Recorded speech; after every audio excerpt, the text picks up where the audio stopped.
Hola, esto es Crisis en el Aire. Bienvenidos al episodio 215 de nuestra sexta temporada. Hoy conducen Natalia Gelos, Juan Pablo Hudson y Facundo Iglesia.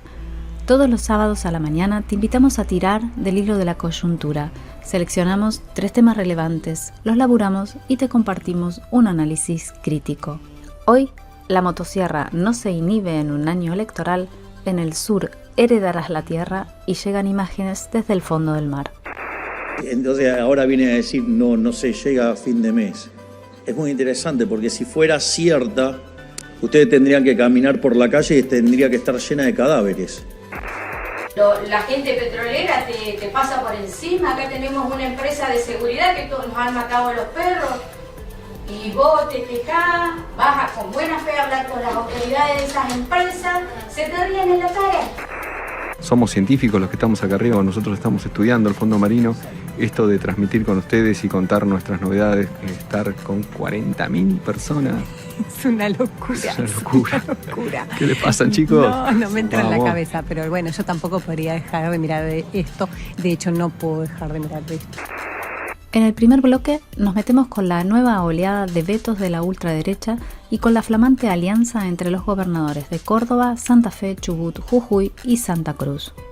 El viernes 1 de agosto, el Poder Ejecutivo Nacional vetó 3 leyes sancionadas a inicios de julio por el Senado de la Nación. La primera fue el aumento de las jubilaciones, la segunda la reactivación de la moratoria provisional y el tercer veto fue a la Ley de Emergencia de Discapacidad. Ya en otros programas señalamos que el presidente Javier Milei ha hecho caso omiso del famoso teorema de Baglini, que lo que dictamina es que los políticos, a medida que se acercan a posiciones de poder, más se van moderando en su accionar. En este 2025 lo que comprobamos es que Milei se ha llevado por delante otra máxima de la política que decreta que en años impares, es decir, cuando se desarrollan elecciones, no se ajusta. Es decir, Milei no para con la motosierra, aun cuando solo restan 2 meses para las elecciones legislativas nacionales. En este primer bloque de Crisis en el Aire nos metemos con esta nueva oleada de vetos de la ultraderecha y también con movimientos políticos en el contexto electoral. ¿A qué nos referimos? Al nacimiento del sello Provincias Unidas, que es una alianza entre 5 gobernadores cuyas tierras y subsuelos son codiciados por el mercado mundial y a ellos se les suma además Capital Federal. Sí, Nati, vamos a analizar ahora con mayor detalle qué fue lo que vetó Milei esta semana. La primera ley que volteó fue la que otorgaba un incremento para todas las jubilaciones y pensiones del 7,2% y también del bono que perciben quienes cobran la mínima, que hubiera pasado de 70.000 pesos a 110.000 y se actualizaría por inflación. Recordemos, y esto es importante, que ese bono está congelado desde marzo de 2024. El segundo veto impidió que se reactivara y extendiera por 2 años la llamada moratoria previsional. Esta norma beneficiaba a los trabajadores que no tienen 30 años de aportes, tal como lo exige la ley previsional, porque les permite así entonces regularizar su situación y acceder a una jubilación mínima. Fue sancionada en 2023 en el gobierno de Alberto Fernández, pero Milei la discontinuó en marzo de este año.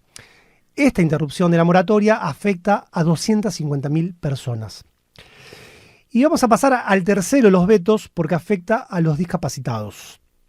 La Ley de Emergencia en Discapacidad se propone mejorar o al menos regularizar la grave situación que atraviesan los discapacitados en el marco de una crisis sanitaria muy amplia que padece el país. De esta crisis se habla poco, pero las cadenas de pagos en la salud pública y privada están quebradas y las obras sociales no aprueban estudios y ni siquiera, por momentos, operaciones. En el caso tan sensible de los discapacitados, la ley propone regularizar pagos, actualizar aranceles para los prestadores de servicios, reformar el sistema de pensiones no contributivas, es decir, las pensiones que se otorgan a quienes no pudieron acceder a un trabajo por dificultades físicas o psíquicas, reforzar la Agencia Nacional de Discapacidad y cumplir con el cupo laboral para personas con discapacidad. Vimos esta semana cómo las fuerzas de seguridad reprimían sin piedad a las familias y a los propios discapacitados que se movilizaron en el Congreso de la Nación. Son imágenes que ya empiezan a naturalizarse, pero que marcan puntos de inflexión realmente históricos. Le preguntamos a Hernán Manoli, compañero de esta revista, quien dirige la consultora Sentimientos Públicos, ¿qué lectura hace de un gobierno que ajusta sin piedad en un año electoral? Nos dijo lo siguiente. Bueno, con respecto a las decisiones de Milei de sostener vetos a jubilaciones, pensiones por discapacidad, etcétera, en un contexto electoral, lo que yo puedo decir, habiendo hecho y estando haciendo unos cuantos estudios en diferentes municipios de Gran Buenos Aires, es que esta actitud del gobierno no creo que tenga demasiado en cuenta a las encuestas, sino que se trata de una actitud programática, ideológica que tiene el gobierno. Es una cruzada en la cual el gobierno está convencido de que está haciendo lo correcto y por eso no le presta atención al humor social. Pero además de esto, hay otra cuestión que yo creo que se le añade, y es que este cálculo electoral, que capaz que al que nos tenía muy acostumbrados un partido como el macrismo, ¿no? Que bueno, terminó como terminó, pero él estaba muy atento a esas variaciones del humor social, se hacían bromas con los grupos focales, etcétera.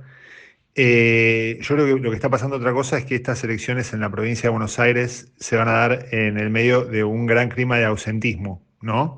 Porque la realidad es que a nosotros en los diferentes municipios nos está dando entre un 35 y un 40% de personas que todavía no saben a quién van a votar. O sea que hacer encuestas a esta altura es un poco, en cierta medida, ocioso para predecir resultados electorales. Porque, por un lado, tenés ese gran porcentaje de indecisos, que es casi un 40% en promedio, más o menos, puede ser un poco menos, un 30 y pico de indecisos, y esos indecisos están comprendiendo a un gran porcentaje de gente que no va a ir a votar, que no sabe si va a ir a votar, en el mejor de los casos, y en el peor de los casos no va a ir a votar. O sea, vamos a tener unas elecciones, si no llueve, y si no hay algún otro tipo de suceso extraño, en las cuales la participación va a ser de entre un 50 y un 60% del padrón electoral en la provincia de Buenos Aires. Y dentro de las cuales, al mismo tiempo, hay un gran nivel de indecisión. Otra cosa que puede ser interesante, que puedo aportar, es que nosotros preguntamos qué piensan, le preguntamos a las personas de diferentes municipios qué piensan que se elige en estas elecciones de septiembre. Y dentro de los que dijeron que iban a ir a votar, hubo un 35% que nos respondió nada, es una obligación ciudadana. Hubo un 20% que nos dijo que eran representantes idóneos y después el resto se reparten entre castigo a Milei, castigo al gobernador, apoyo al gobierno, apoyo a Cristina, etc. Entonces, dentro de la gente que va a ir a votar, que es poca, hay más de un tercio que siente que no se decide nada en estas elecciones. Creo que eso es lo que podría estar respondiendo a esta pregunta sobre por qué Milei sigue vetando y sigue con su idea. No es tan sensible el voto a las decisiones que toma el gobierno porque a la gente no le interesa. Bueno, escuchamos a Hernán Manoli con este interesante análisis sobre la fractura expuesta entre la sociedad y el Estado y su clase política, ¿no? Que la ultraderecha no solo surfea muy bien, sino que la promueve. Pero bueno, vamos a analizar los considerandos del veto de Milei, porque lo que aparece es una acusación que es formal, pero también política contra los senadores y diputados, porque no respetaron el artículo 126, que es el que establece que todo proyecto que implique gastos tiene que incluir en sus fundamentos la fuente de financiamiento, ¿no? Pero bueno, esto es falso, porque el proyecto presentado para el aumento de jubilados sí incluía esto y sí indicaba cómo se iba a financiar, revocando la exención del IVA para directores de sociedades anónimas, reasignando 32.000 millones de pesos del presupuesto de la CIDE, reajustando el presupuesto para la deuda después de un cambio de normativa del Fondo Monetario Internacional y también el uso de un fondo anticíclico. El veto también dice que el poder legislativo, y esto abrimos comillas porque es textual, debe actuar con sensatez institucional, de forma responsable, cuidando de no emitir disposiciones cuya aplicación afecte las cuentas públicas o que contradigan la proyección de ingresos y distribución de gastos previstas en el presupuesto nacional. Bueno, esto del presupuesto es bastante llamativo, siendo que Milei está gobernando por segundo año consecutivo con el presupuesto del 2023 prorrogado, ¿no? Bueno, el decreto también tiene un considerando que habla de vetar las mejoras para jubilados y discapacitados para entre comillas, cuidar el bien común. Sin palabras. Como Milei, no para de vetar leyes, ahora vuelven en una especie de loop agotador las especulaciones sobre si las cámaras podrán vetar el veto o si Milei va a sostenerlo. De hecho, hablábamos con referentes del peronismo que decían que en esta sesión que pasó ahora, la que fue el miércoles, no se trataron estos vetos porque estaban La Libertad Avanza, el PRO y los radicales con peluca y todo ese universo en plena negociación por las candidaturas. De hecho, lo consideraban una trampa que el veto estuviera tan próximo a la sesión del miércoles, claro, y a toda esta cuestión que... a la rosca. A la rosca, exactamente. Entonces van a esperar al 17 de agosto, que es cuando finalmente se inscriben las candidaturas. Pero ahora que quedó el PRO deglutido por La Libertad Avanza, quizás esa estrategia ya no tenga sentido, habrá que ver. Ya que hablamos un poco de esto, la terrible sumisión del PRO quedó graficada en una foto que salió este jueves, en la que estaban, no sé si la vieron, Javier Milei en Villa Celina, La Matanza, rodeado de los candidatos, con una pancarta que decía kirchnerismo nunca más, y todos, salvo él, vestidos con un buzo violeta. Enorme los buzos encima. Sí, se ve que hicieron talle único. Obviamente los libertarios tiene sentido que estuvieran con el color de La Libertad Avanza, pero también los dos que vienen del PRO en esa foto, Cristian Ritondo y Guillermo Montenegro, también con el buzo violeta, incómodo, al menos el talle, políticamente no creo que tanto. Pero este miércoles que pasó no se trataron los vetos anteriores, pero sí se aprobaron bastantes leyes más, incluso dos que particularmente enfurecen a Javier Milei y que seguramente también sean vetadas, que son la ley de financiamiento universitario y una ley de emergencia de salud pediátrica que se la conoce como la ley Garrahan por el hospital. Le preguntamos al diputado nacional Esteban Paulón, que pertenece al bloque del Partido Socialista, ¿qué puede la oposición ahora? Y esto nos dijo. El gobierno de Javier Milei ha implementado una metodología que es del veto permanente, ¿no? Y esto desconoce el funcionamiento del Congreso, desconoce la división de poderes, desconoce las atribuciones constitucionales vinculadas al presupuesto que tiene el Congreso, más aún cuando muchos de los proyectos que se han aprobado en estas últimas semanas o que van a ser aprobados en las próximas sesiones cuentan con las fuentes de financiamiento y establecen específicamente cómo se van a financiar esos incrementos de jubilaciones o las prestaciones para personas con discapacidad que ha establecido la ley del Congreso. Sin embargo, a pesar de ello, el gobierno sigue insistiendo en vetar estas leyes, las dos últimas vetadas, los aumentos de jubilaciones y la emergencia en discapacidad, que esperamos poder llevar al recinto el 20 de agosto, ya que la semana que viene, 12 y 13, tenemos pendientes varios debates en comisiones en función de lo que se votó como emplazamientos en la sesión de la última semana. Obviamente que está abierto el panorama en relación a qué podremos hacer en el Congreso, si podremos insistir o no con algunos proyectos. En un panorama que ha cambiado, porque el cierre de listas o el cierre de alianzas, la presentación de listas, discusión a la que el gobierno trajo a propósito estos temas, dilatando tiempos, para negociar con gobernadores, negociar con partidos, cerrar el acuerdo con el PRO, así como le consolida algunos apoyos al gobierno, también genera algunos heridos, ¿no? Hemos visto ya en las últimas sesiones algunos cambios en relación a dar quórum o no, o en relación a votar o no determinados proyectos. Así que creo que de todos los proyectos que tenemos para tratar el 20, algunos es posible que podamos insistir, que podamos sostener. Creo que la emergencia en discapacidad y el aumento del bono jubilatorio debieran ser ratificados. Los otros dos proyectos van a estar más peleados. La moratoria se aprobó con una mayoría muy exigua en diputados, más allá de que el Senado la ratificó fuertemente, y entiendo que allí estamos más difícil para llegar a los 2/3. Pero el aumento del 7%, 7,2%, la recomposición, está a la vuelta de la esquina. Así que estamos en ese camino. Y por otra parte, también habrá que ver cómo evolucionan los acuerdos políticos y otras cuestiones para ver cómo sigue la agenda parlamentaria. Entiendo que el 20 tenemos una sesión que será muy importante, donde vamos a dar sanción definitiva a los proyectos de los gobernadores, vamos a avanzar ordenando el caso Libra y algunos otros temas, y también trataremos estos vetos. Seguramente después habrá un impasse hasta las elecciones bonaerenses del 7 de septiembre y luego seguiremos con debates también importantes que quizá tengan que ver con los vetos a la ley de financiamiento universitario y de emergencia pediátrica. Mientras el ajuste del gobierno no afloja, las fuerzas políticas siguen con sus roscas de cara a las elecciones de octubre. Vamos a detenernos ahora en una nueva alianza, como adelantábamos, que es muy particular, que se produjo entre los gobernadores Martín Yarlora de Córdoba, Maximiliano Puyaro de Santa Fe, Ignacio Torres de Chubut, Carlos Sadir de Jujuy y Claudio Vidal de Santa Cruz. Así es como comenzó esta alianza en estos días. Lo primero para mencionar es que aparecen 2 gobernadores de la zona núcleo, el epicentro del agronegocio, como son Córdoba y Santa Fe, y de las otras 3 provincias, lo que podemos decir es que son clave para el escenario del extractivismo minero y petrolero. Esta alianza incluye 2 vertientes del peronismo federal, el cordobesismo y el peronismo sindical de Vidal, el radicalismo de Sadir y Puyaro, el PRO de Torres, y se sumaron a última hora, entonces, como decíamos hoy, el radicalismo porteño de Manes y Lustó.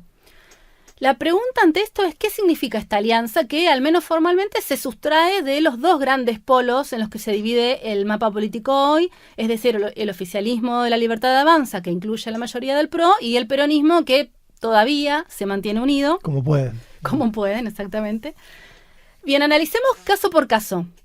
Empecemos por Córdoba. El espacio peronista que lidera el gobernador Yarlora y el ex gobernador Schiaretti viene de sufrir esta semana el portazo que pegó Natalia de la Sota, que es diputada, es hija de José Manuel de la Sota, el fundador del denominado peronismo cordobesista, y conversando con Luis Segarra, que es un periodista amigo de allá, nos decía que esta ruptura no fue una sorpresa porque había demasiados indicios de que el vínculo estaba tenso, conflictivo, entre Yarlora y Schiaretti, o sea, de ellos 2 con De la Sota, justamente.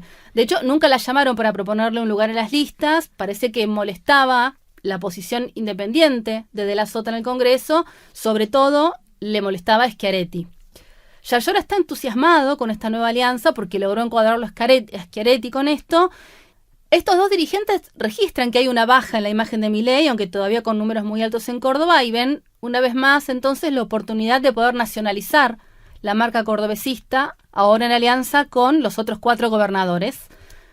Pero lo que nos aclaraban es que de ningún modo pretenden enemistarse con Milei, más allá de esto, aunque sí negociar con mayor fuerza por los fondos federales.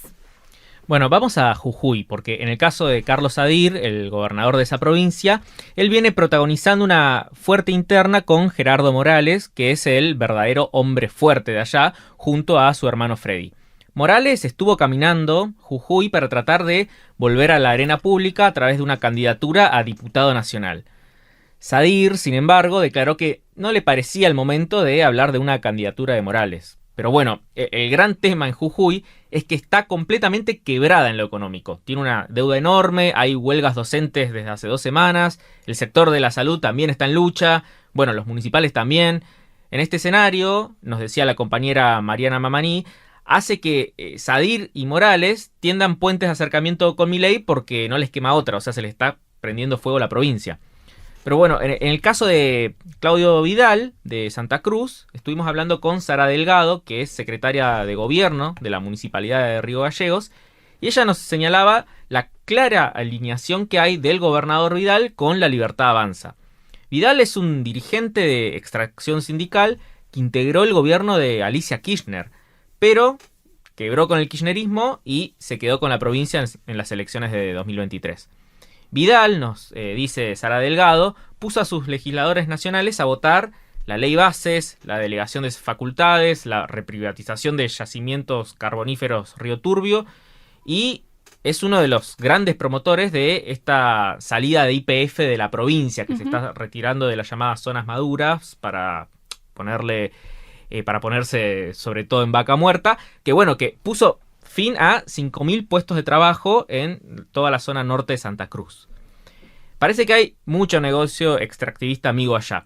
Pero bueno, el dato es que Vidal fue el único gobernador, junto al jefe de gobierno porteño, que estuvo presente en el palco de la Rural, aplaudiendo cuando Milei anunció que iba a vetar la emergencia en discapacidad y el aumento a jubilados que comentábamos antes, ¿no? Bueno, le preguntamos a Mariano Darrigo, que es politólogo, editorialista del diario La Capital de Rosario, que nos cuente qué análisis hace de esta alianza, y esto nos dijo. Me parece que en esta alianza, este espacio que armaron los gobernadores de 5 provincias, hay varias dimensiones, niveles, inclusive velocidades. Hay un primer nivel, una primera dimensión que los gobernadores lo que quieren discutir es con el gobierno sin intermediarios en el Congreso. Entonces que hay una agenda que tiene que ver con reclamos sectoriales, hay una agenda que tiene que ver con distribución de recursos, que bueno, está muy presente y genera mucha tensión en todo este tiempo entre Nación y las provincias, y los gobernadores quieren hacerse fuertes en el Congreso, en un Congreso en el cual Milei no va a tener mayorías, aunque haga una muy buena elección, La Libertad Avanza en octubre, y va a tener que negociar con otros bloques, y ahí entra la segunda dimensión, que es que los gobernadores quieren impulsar, o por lo menos quieren ser parte de la conversación de ciertas reformas que el gobierno de Milei dice que va a encarar después de diciembre con el recambio del Congreso, que tiene que ver con reformas impositivas, con reformas laborales, con reformas previsionales. Los gobernadores creo que coinciden en el trazo grueso, por lo menos con discutir estos temas, y le plantean a Milei, bueno, si querés impulsar estas reformas, no vas a tener mayoría, bueno, vas a tener que conversar con nosotros, o por lo menos se ofrecen como la contraparte de esa conversación, de esa negociación. Y después hay una tercera dimensión, más específicamente política, quizás más de mediano plazo, que tiene que ver con que los gobernadores están viendo, por un lado, que el esquema económico de ajuste permanente de Milei no es sustentable, y ven la crisis del kirchnerismo sobre todo, y ven la oportunidad de poder construir un proyecto político que supere a Milei, que tome algunas de sus banderas, sus reivindicaciones, sobre todo lo que tiene que ver con el equilibrio fiscal, pero dándole todo otro matiz más productivista, federal. Bueno, esa parte del proyecto político de superación, de alternativa a Milei, que entienden que se van a ir sumando más gobernadores en el camino, en estos 2 años que faltan hasta 2027, quizás es lo que está más verde, más embrionario. Bueno, para ir cerrando el bloque, escuchamos a Mariano Darrigo, un amigo, con este análisis que es bien importante. Antes de retomar algo de lo que decía Mariano, estamos grabando hoy día viernes el podcast, y el gobierno nacional anunció a través del vocero, Manuel Adorni, que esta noche de viernes, Milei va a realizar una conferencia de prensa, una cadena nacional, sobre, como tema, los vetos. Lo que suponemos es que tiene que ver con que próximamente vendrá el veto a las 2 leyes que se aprobaron este último miércoles, y veremos si se trata de una explicación para la ciudadanía. Exacto. Por algún temor que pueda tener sobre las repercusiones de un gobierno que no deja pasar ninguna ley, o si simplemente se trata de anunciar justamente que va a continuar vetando, y ya quizás explicite que va a vetar la ley por el financiamiento universitario y por la llamada ley Garrahan. Retomando lo que decía Mariano y esta alianza de la zona núcleo y la zona extractivista, uno podría decir, con estas 5 provincias a las que se suma Capital Federal. Por un lado, es una alianza que busca posicionarse de otra manera para las negociaciones y los reclamos de fondos federales, para poder paliar el déficit que tienen algunas de esas provincias, sobre todo en el corto plazo.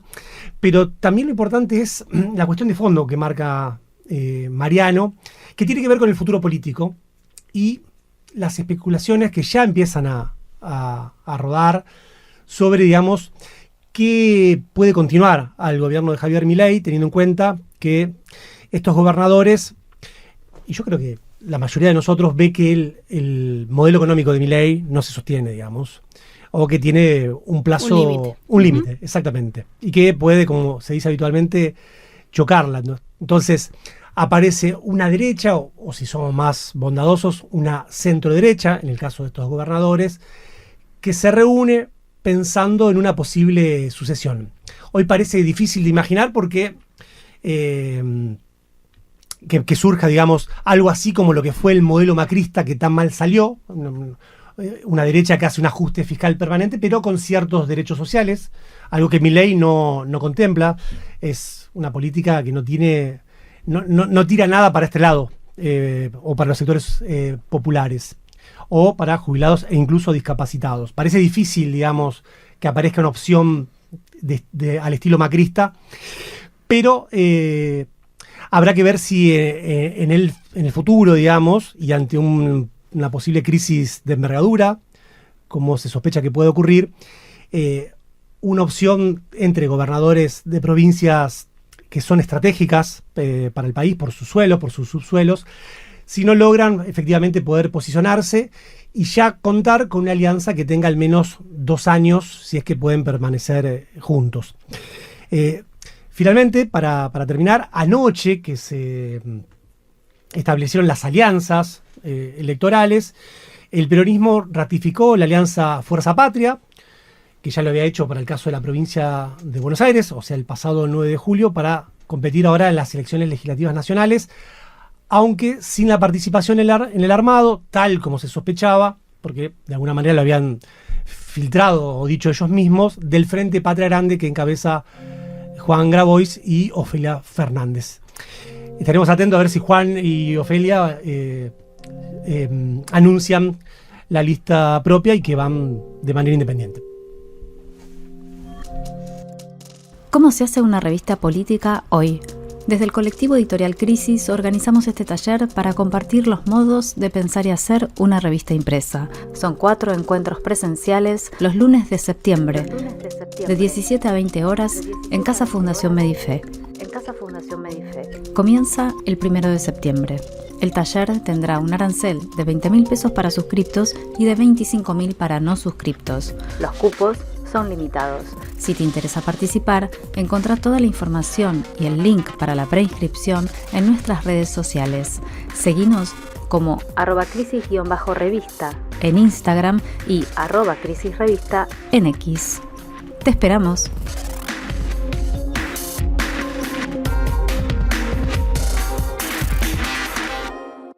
En esta segunda parte viajamos al norte neuquino para desovillar una historia de crianceros, terratenientes e hidrocarburos a partir de la historia de don Faustino Molina. Ahora vamos a contar una historia que teníamos preparada para dar en unas semanas, un tema del que veníamos investigando y por el que viajamos a Neuquén en junio pasado. Se trata de un conflicto que se da en los alrededores de Rincón de los Sauces, en el norte de Neuquén. Y uno de los protagonistas de esta historia era don Faustino Molina, que tenía 100 años y que murió el sábado 2 de agosto, el sábado pasado. Eso nos movilizó a hacer este bloque hoy. De un lado, entonces, lo tenemos a él, que era el poblador más antiguo del lugar, con quien llegamos a hablar cuando visitamos su comunidad que se llama Nehuen Curá, estamos hablando de una comunidad mapuche. Y del otro lado de esta historia tenemos a el bisnieto y principal heredero de José Soldati, que se trata del fundador de los barrios porteños de Villa Lugano y de Villa Soldati, y que compró a comienzos del siglo XX estas tierras que están justamente en esta zona que identificamos, que marcamos acá, alrededor de Rincón de los Sauces, que en ese momento no se llamaba así todavía. Mario Pedro Soldati, este heredero, es un ingeniero dedicado al negocio de la seguridad, es integrante de una familia conocida por ser dueña de la Sociedad Comercial del Plata y varias empresas más beneficiadas por las privatizaciones de los 90. Y acá entonces es cuando llegamos al meollo del asunto. Los dos extremos de esta historia se encuentran en un mismo punto en el mapa y es donde comienza el conflicto, porque se da en esta zona del norte de Neuquén, donde abarca, digamos, una parte que se conoce justamente como Vaca Muerta. Para empezar a entender esta historia, vamos a dejar sentado en qué consiste el concepto de servidumbre, que se trata de un canon que las empresas petroleras, en este caso petroleras, pagan a quienes ocupan la superficie sobre la que operan. ¿Sí? Un dinero que vuelve apetecible justamente a unas tierras, en este caso, que nunca habían sido ni habitadas ni trabajadas por los que hoy por hoy reclaman esos títulos que tienen.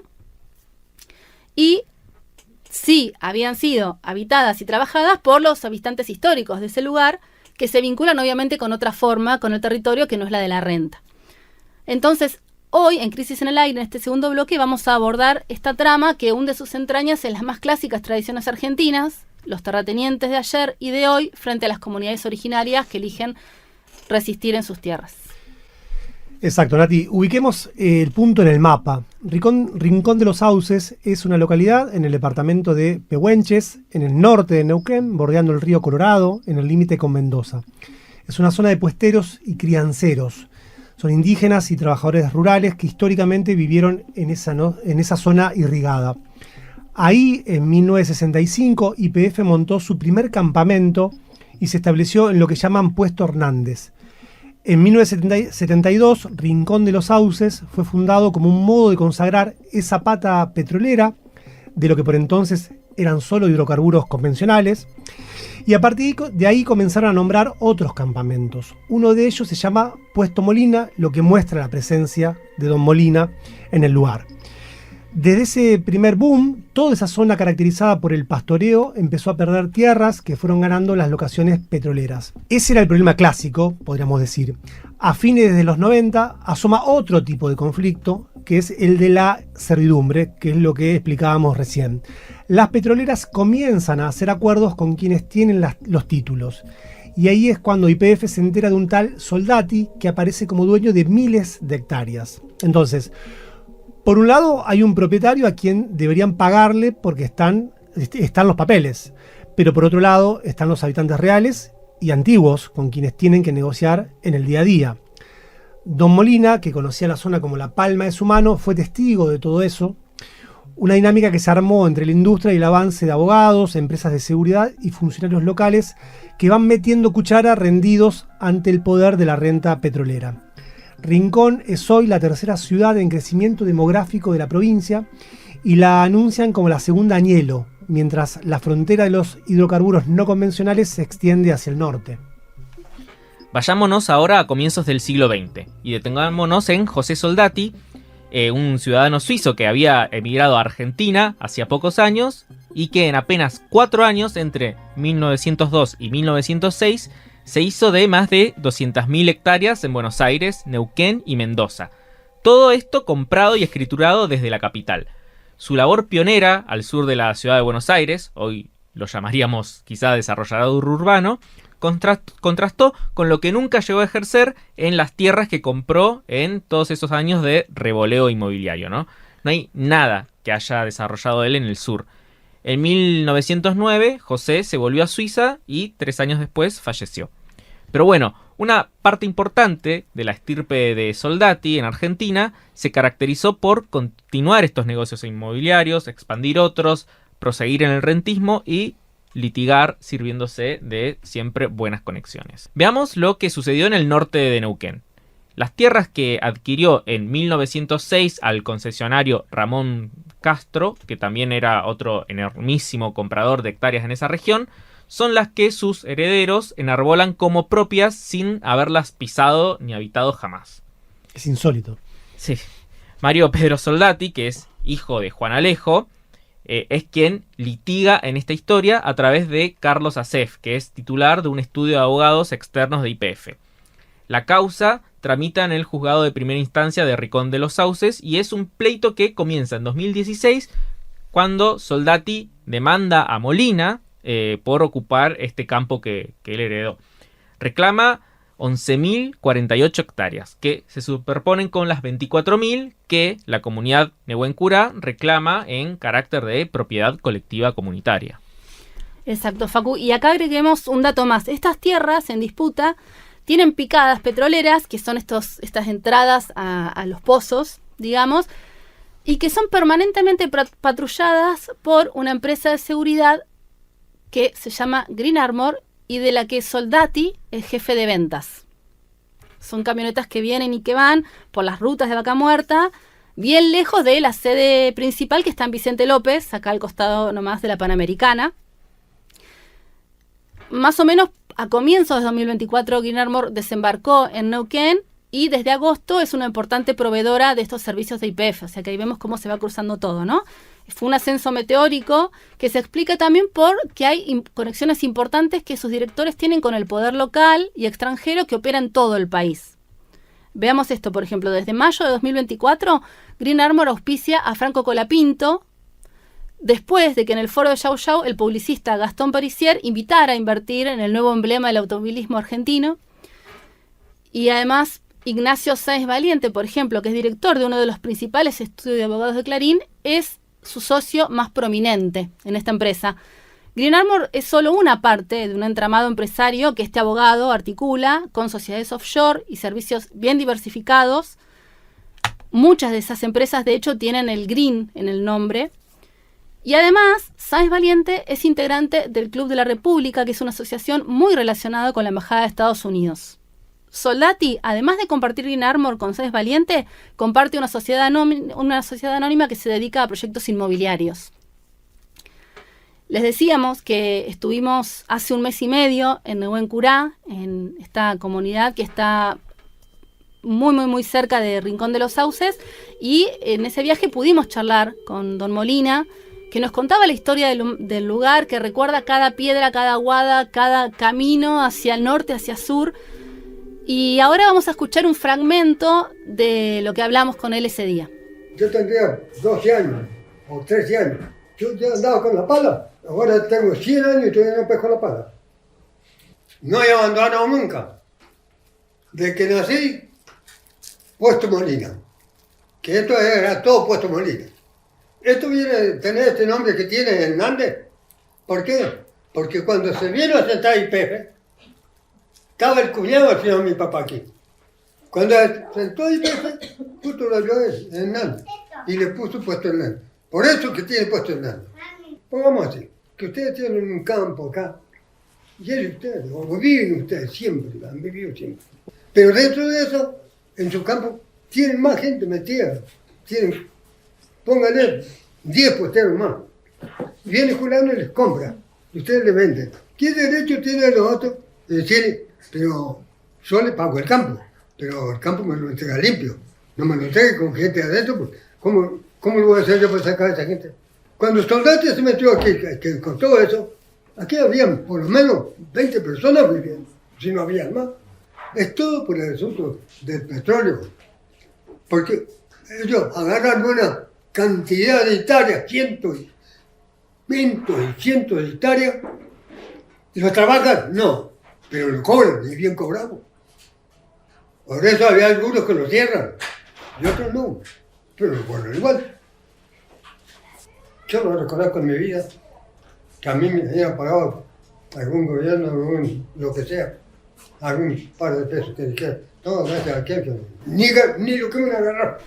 Bien, lo escuchábamos ahí a don Faustino Molina, que tenía una memoria espectacular, es bueno lo que decíamos, ¿no? Pero como que recordaba cada una de las etapas de su historia.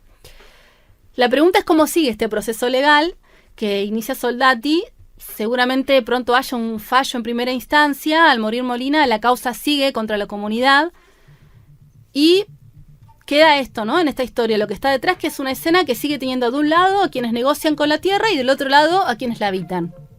La tangente es una línea de fuga para escapar de una época que apabulla con su inmediatez. Esta semana, Juan Pablo Nievas, biólogo y docente, analiza desde Puerto Madryn las preguntas que nos deja el boom del streaming por el Fondo Oceánico Argentino.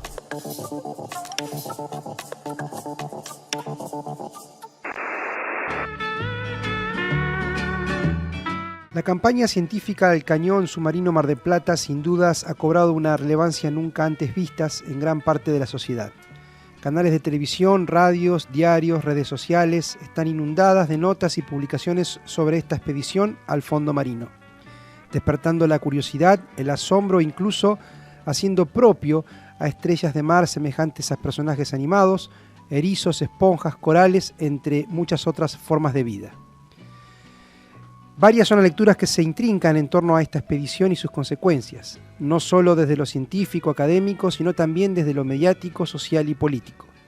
En este bloque, sin dejar de lado estos aspectos, y partiendo de que cohabitamos y nos relacionamos en un planeta cada vez más sensible, sumamente polarizado, bajo prácticas capitalistas que explican en gran medida por qué transitamos una crisis civilizatoria, energética, climática y ambiental, con fuertes disputas geopolíticas en torno a los bienes comunes.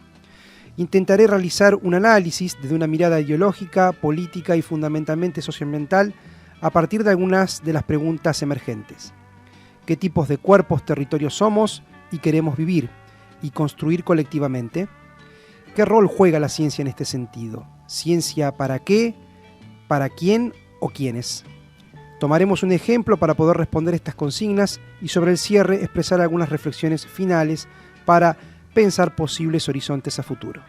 La información que se está recopilando sobre esta área tiene algunas particularidades. En ella convergen la corriente cálida de Brasil y la corriente fría de Malvinas, una zona clave y sensible del Atlántico que explica su alta productividad y biodiversidad marina, como también por la existencia de recursos estratégicos, bienes comunes, codiciados por las diferentes compañías extractivas, petroleras, industrias pesqueras y mineras. Si bien estas exploraciones al cañón se vienen realizando desde el 2012, incluso con fondos nacionales, hoy lamentablemente cortados, tiene otra particularidad. Esta es financiada por una ONG conservacionista norteamericana, el Smith Ocean Institute, que, a diferencia de las anteriores campañas, cuenta con un buque que posee tecnología de avanzada, dotado de un robot submarino capaz de tomar muestras, grabar imágenes en altísima calidad y transmitir en vivo. Bajo este contexto se desprenden varias lecturas relacionadas. Primero, poner en valor y poder conocer la maravillosa biodiversidad marina gracias al conocimiento y trabajo colectivo que vienen desarrollando integrantes del CONICET, varios formados y egresados en universidades públicas, con todo lo que implica en tiempos tan adversos. Hoy muchos de ellos en las calles, precarizados e incluso expulsados ante las sistemáticas prácticas de ajuste y desfinanciamiento llevada a cabo por el gobierno, que tranquilamente se puede extrapolar a otras áreas. Ese puñado de investigadores a bordo del buque no solo están ahí para adquirir y construir conocimiento científico, sino también poder transmitir y compartir con mucha pasión la información de la comunidad. Ellos también, quizás sin querer, reflejan, abrazan y representan al resto de sus colegas que seguirán reclamando sus derechos laborales. El buque es propiedad de la familia Schmidt.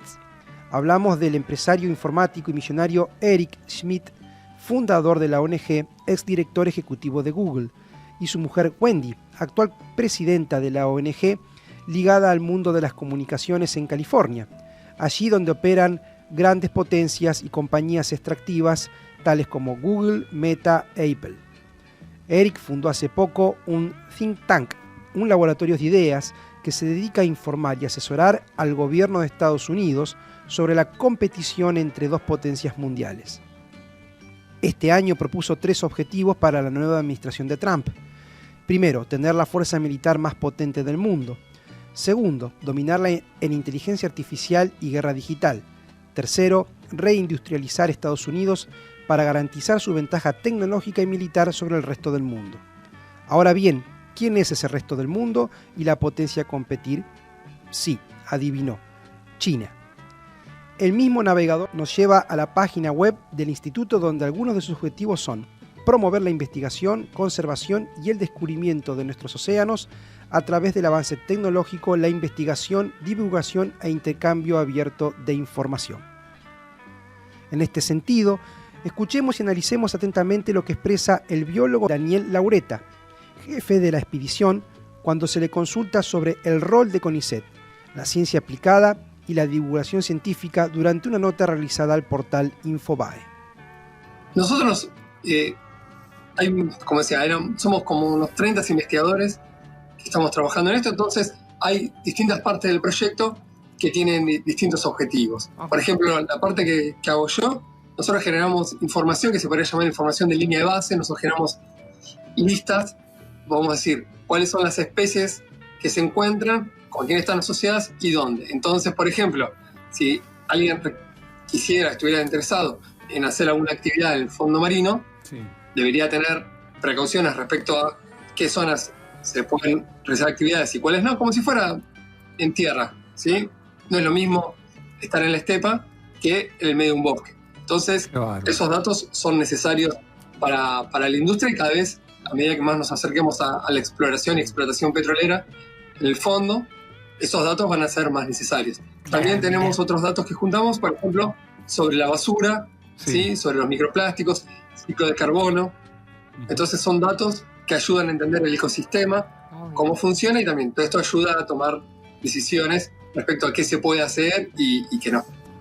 Y nosotros estamos tratando de articular para que la información llegue a los posibles destinatarios que podrían llegar a ser útiles, ¿sí? Por ejemplo, en este momento las petroleras probablemente estén interesadas. De hecho, cuando han hecho estudios de impacto ambiental para las áreas que están concesionadas, han levantado algunos de los trabajos que hemos hecho nosotros, porque prácticamente no hay información y es muy costoso. Entonces, todos estos datos quedan disponibles y las consultoras o las mismas compañías pueden hacer base de líneas de base o estudios de impacto ambiental, o incluso pueden contratar al CONICET y generar los datos que necesitan en base a todo esto que se va generando. Claro. O sea, perdón, me parece interesante esto que vos decís. ¿Existe esa vía de ingresos para el CONICET por parte de empresas privadas que pueden contratar específicamente una investigación sobre operaciones, por ejemplo, de petroleras en plataformas offshore? Podría, no digo que exista porque no sé, el CONICET es muy grande, pero el CONICET tiene un mecanismo por el cual las empresas pueden contratar los servicios especializados de investigadores, y se usa mucho. Entonces, las empresas, cuando tienen alguna cuestión puntual, muchas veces hacen un convenio con CONICET para que los investigadores dediquen su tiempo a resolver cuestiones específicas de las empresas. Y ahí nos beneficiamos todos. Nos beneficiamos todos, concluye. ¿Es realmente así o el beneficio es para las empresas? Toda esta riqueza de biodiversidad y conocimiento marino está en grave peligro. Es por esto que, en medio de todo este encanto de reality show submarino y analizando algunas narrativas donde se intentan expresar posturas que parecen estar enfrentadas, desde el sector de la comunidad y parte de los movimientos socioambientales, venimos alertando hace tiempo y encendiendo voces de alarmas al respecto. Porque seguimos sosteniendo que para las múltiples facetas que adopta el extractivismo, perforando, corrompiendo y contaminando los vínculos entre cuerpos y territorios, no hay grietas. No hay un verdadero Estado de Derecho, menos aún de democracia. Por un lado están los mensajes en defensa de una supuesta soberanía nacional impulsados por sectores vinculados al gobierno nacional y popular, que hoy levantan la mano para denunciar lo peligroso que es hacer pública esta información, incluso aprobando leyes a espalda del pueblo en conjunto al oficialismo libertario que va contra la protección de estos bienes. Por otro, los libertarios y sus discursos llenos de odio, afirmando que esto es parte de una operación psicológica de los enemigos de Argentina, que ponen trabas para impedir que el país sea potencia mundial petrolera. Ambas lógicas piensan lo mismo: seguir profundizando la entrega de los recursos a las corporaciones del norte global en pos del saqueo y contaminación de los países del sur, es decir, zonas de sacrificio. A modo de ejemplo, los casos de dos grandes proyectos extractivos en la región norpatagónica: buques licuefactores de GNL y terminal de carga petrolera YPF Vaca Muerta Oil Sur frente a las costas del Golfo San Matías y Península Valdés, este último patrimonio mundial de la humanidad. Siendo estas áreas también altamente sensibles, productivas y biodiversas. Sobre este último proyecto, motorizado por YPF y socios estratégicos, organizaciones socioambientales y otros actores vienen denunciando y señalando cómo la empresa ejecuta todo su potencial para hacer el lobby necesario dentro de la comunidad y en las diferentes esferas de poder, en pos de lograr la licencia social. Y allí también nuevamente las ciencias y las universidades públicas juegan un rol clave, como expresa Laureta, firmando convenios entre las instituciones con muchos dólares de por medio para la ampliación y mejora de la línea de base, columna vertebral para los estudios de impacto ambiental, muchas veces sesgados, incompletos, sin tener en cuenta los impactos acumulativos que deben presentar las propias compañías y que le exigen los órganos de control, para el montaje de falsas audiencias públicas que violan derechos básicos con nula participación ciudadana. En algunos casos, estos acuerdos incluyen cláusulas de confidencialidad, de resguardo y blindaje, obviamente a favor de la empresa. En este sentido, es muy importante aclarar que ante un eventual escenario de denuncias de parte de la población por derrames de hidrocarburos y la consecuente contaminación de estos ambientes, no es lo mismo para un tribunal internacional impartir justicia si el proyecto cuenta con el aval de las instituciones públicas que una simple consultora privada. Según las campañas autorizadas por parte de las autoridades nacionales, se espera que el Falkor 2 se encuentre navegando y explorando las costas de Río Negro y Chubut durante el verano 25-26 e incluso hasta el año 2030. Sí, frente a Península Valdés y el Golfo San Matías, que hoy están bajo amenaza. Pensando en expediciones a futuros, nos preguntamos, ¿estará expectante un sector de la sociedad del streaming en vivo para poder contemplar la biodiversidad marina en estas aguas? ¿Cuáles serán las sensaciones al contemplar aquellos fondos marinos ubicados a pocos kilómetros de las playas con peces e invertebrados contaminados y muertos? Con presencia de plásticos, descartes pesqueros e incluso petróleo. Esto es una realidad. Es necesario despertar y expresar y decir no. En resumen, sin duda que esta experiencia nos ha acercado a un mundo para muchos completamente desconocidos.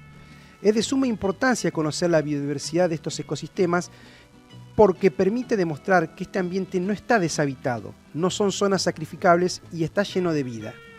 Esa vida es sumamente valiosa per se, aunque nosotros no la conozcamos, forma parte de nuestra naturaleza humana y no humana. Si estas formas de vida están contaminadas, entonces es muy probable que nuestros cuerpos, territorios también lo estén. En términos de posicionamiento político y práctica, advertimos desde los diferentes movimientos socioambientales y otras organizaciones que evidentemente hay sectores de la ciencia que intervienen en favor de estas prácticas extractivistas, permitiendo el avance y profundización de un modelo cada vez más desigual.